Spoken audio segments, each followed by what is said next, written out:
So, join next witness. This day calls Justin Martin.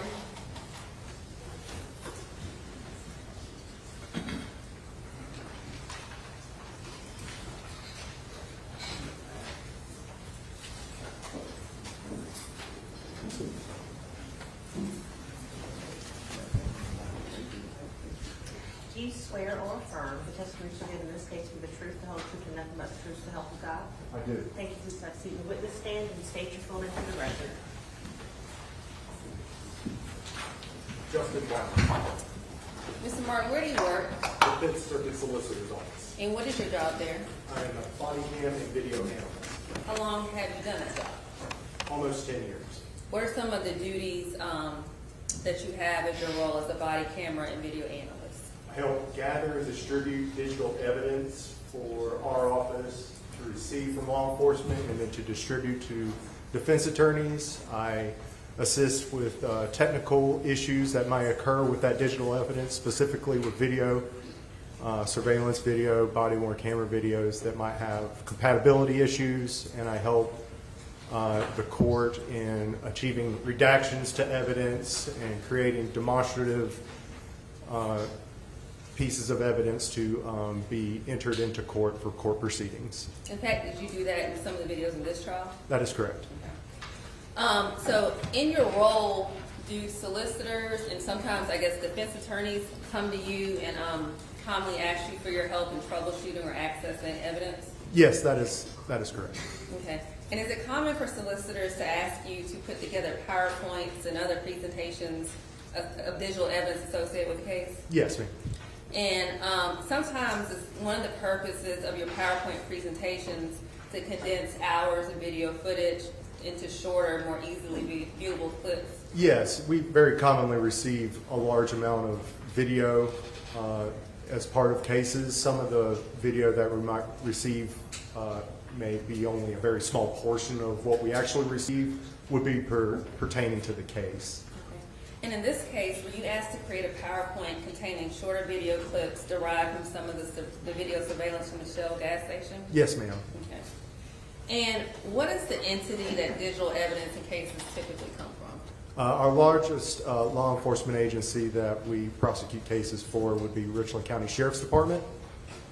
Okay. And is that the agency investigating this case? Yes, ma'am. Okay.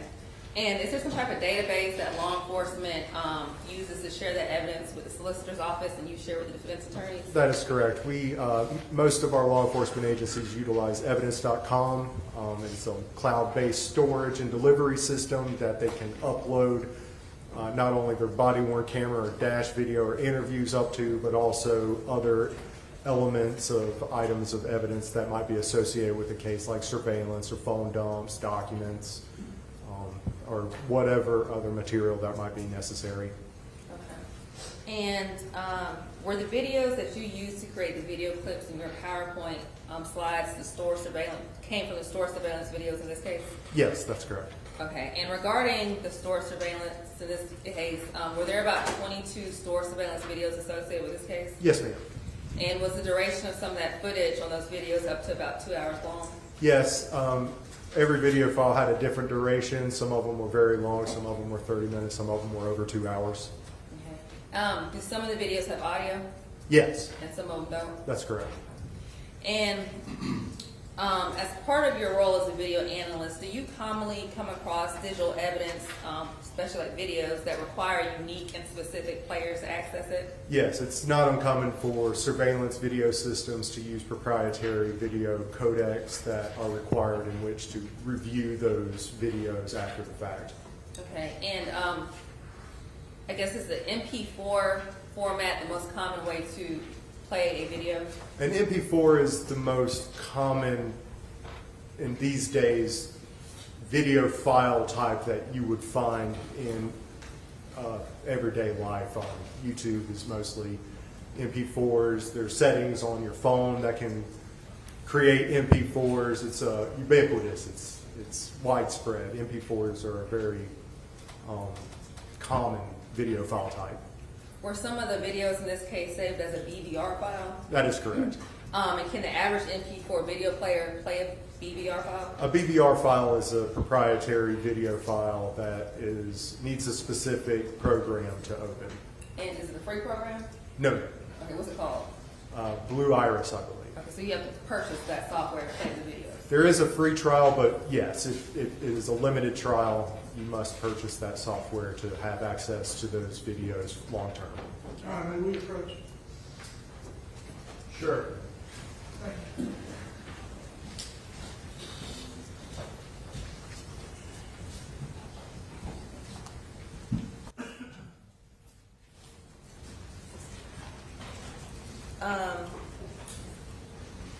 Okay, so did you convert some of those BVR format videos to MP4? Yes, I use the Blue Iris software that has a limited term to convert it into an MP4 so that we could utilize it in the courtroom. Okay. I'm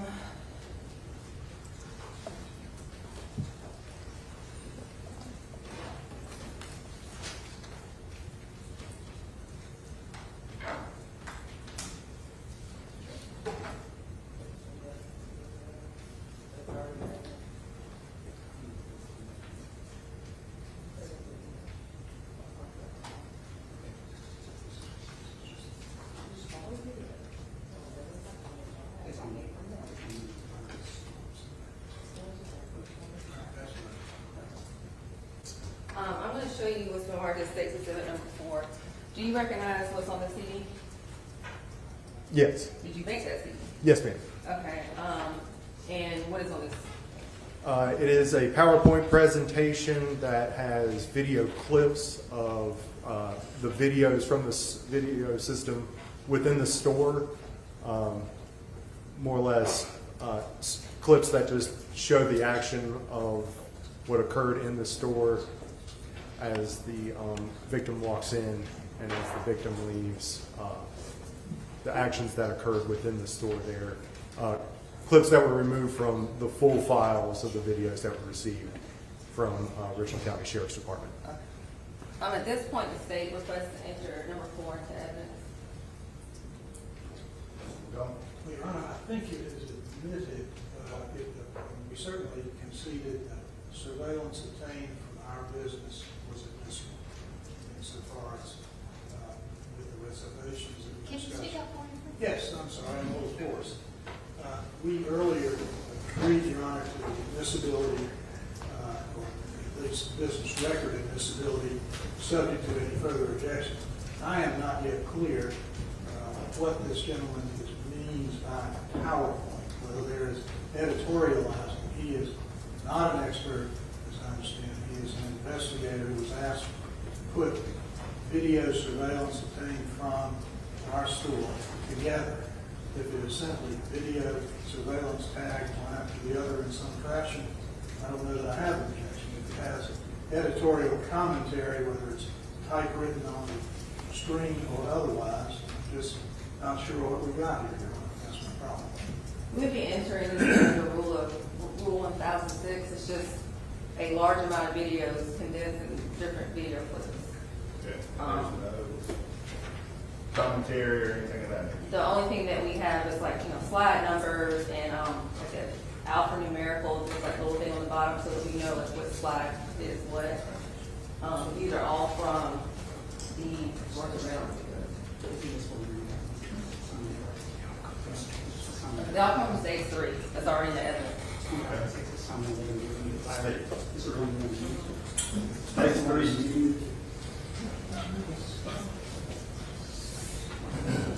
One second.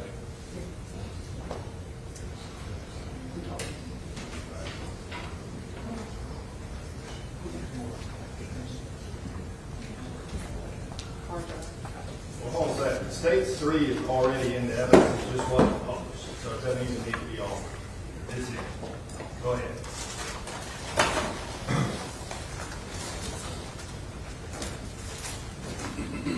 Now, in some instances, are you asked to edit videos? Yes, ma'am. And when we say edit, you didn't change or alter any of the people's actions or the contents or anything, any audio of these videos, did you? No, Typically, all I will do is stretch out video to make it so that it's a little easier to see. By that I mean to make the frame or the action on screen take up more space on the display. I might make a clip, and you say edit, that includes just taking a piece of the video out of the larger video to show a clip of it so that we're not watching a full 2-hour video where there's only maybe 5 seconds of action on that video. That is correct. I'm not changing the scenario or adjusting people's location within the frame, specifically just condensing some of the material that was provided. Okay, and can you edit a video to slow it down, speed it up, and zoom into certain parts? That's right, yes. Oftentimes we'll slow down video to allow the action to spread out over more time, to give the viewer a little bit more time to see what's going on. The same goes for when you say zoom in, like stretching it out so that if, say, what we're trying to see is just taking up a very small piece of the video up on the top right corner or something like that, we'll just expand that up so that it takes up more space on the display, so what's occurring there in that corner is just a little easier for people to see. Okay, and can you like amplify audio and volume and stuff like that? Yes, when I adjust audio, I adjust the gain, which is the baseline level of the audio, so it raises the volume of all of the audio that was captured equally. I don't go in and highlight specific areas of audio to gain, to bring the volume level up. I gain the entire audio track so that it all lifts up. And can you also combine, or I guess stitch footage from different camera angles in different videos instead of continuous sequence? Yeah, so in many cases we'll have video files that are just a specific camera location, but if there's action occurring where there's 4 or 5 cameras pointing at that action, I can cut between the different camera angles to follow the action as it moves around within a location, within a store, wherever the video is taking place. And did you do those types of editing in the PowerPoint that you created? Yes, ma'am.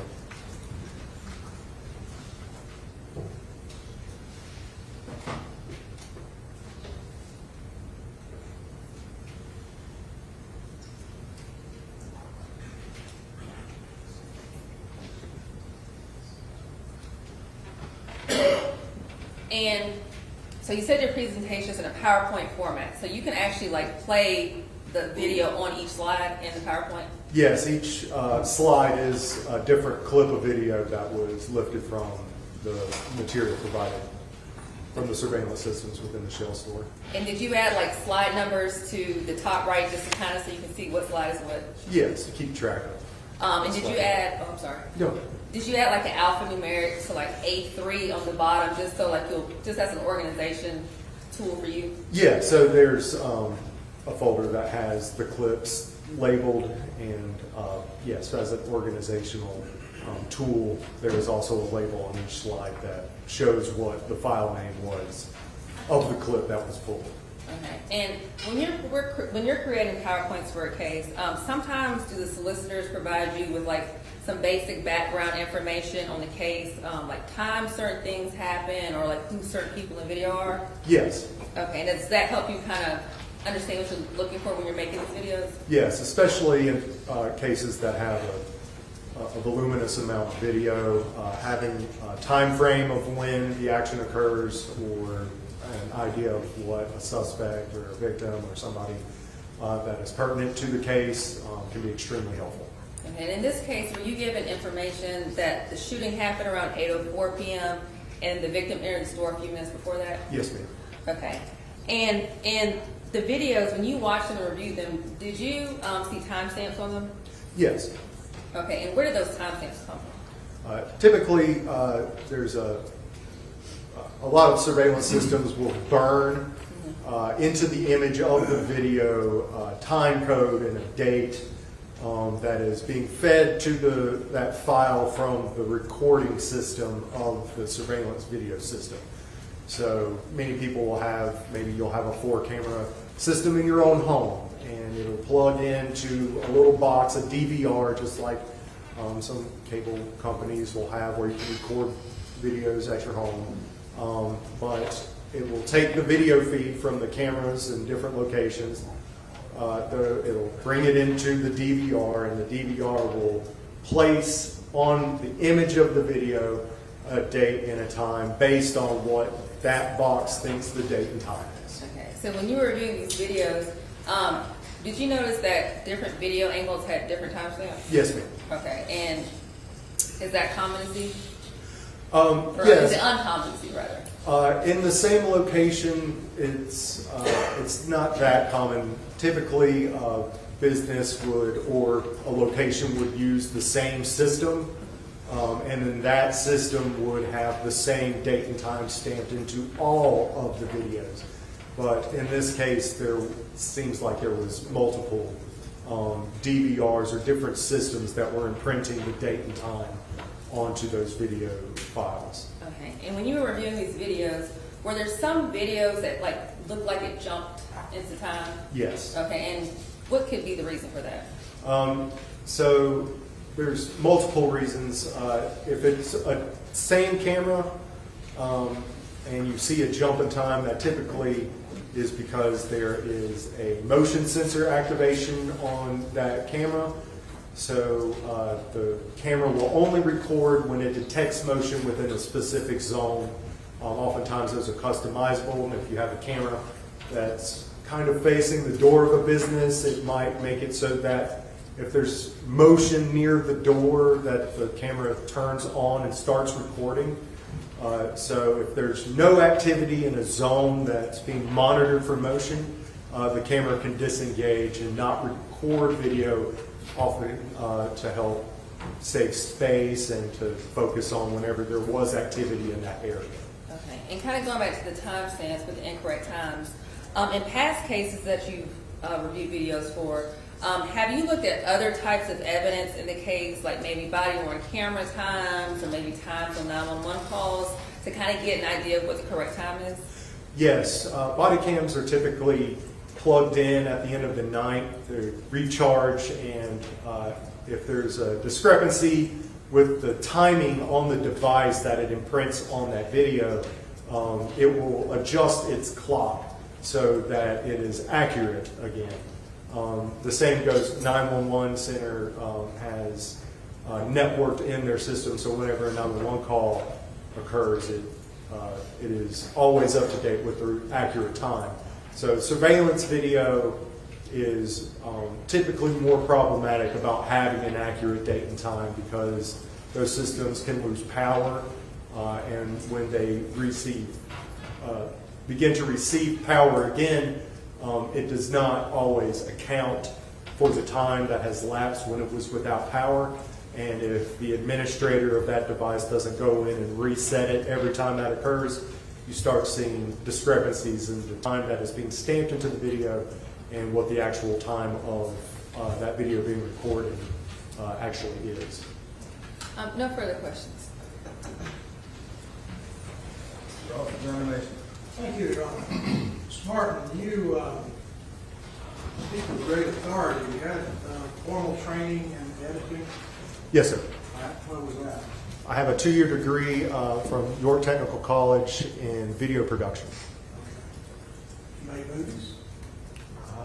I have made several local commercials many years ago, and I've been a content creator for the County of Richland for their public information channel. And so You were asked to take surveillance video. Do you know how many hours of surveillance video? This was video that came from where? What was your understanding? as far as within the Shell station, in this case specifically? Whatever you're about to play for us is comprised of, I understood, the surveillance camera videos. Is that full extent of it? Yes, yes, sir. It's not body camera footage. That's correct. And where is your understanding that surveillance footage came from? 7441 Park Lane Road. The store, the Chow's. And you said that you had the participation of attorneys, some of these attorneys in the editing decisions and the construction of this PowerPoint you call it? Yes, sir. You said that there were a lack of synchronization in camera footage and so forth.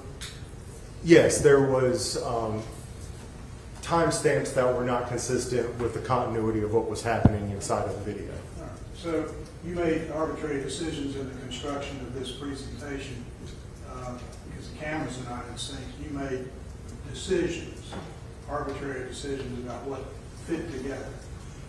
I think arbitrary would be a strong word. There is continuity that occurs in a space. If somebody walks in and they're wearing a red shirt or a yellow jacket and they come in from a door, even if there is a discrepancy in the time, from another angle, if that same person is coming in wearing the same clothes, even if the time is different, they perform the same actions, and then 30 seconds later another person comes in. You start to build continuity in between the files because those actions and those people and those specific circumstances don't present again in any other time.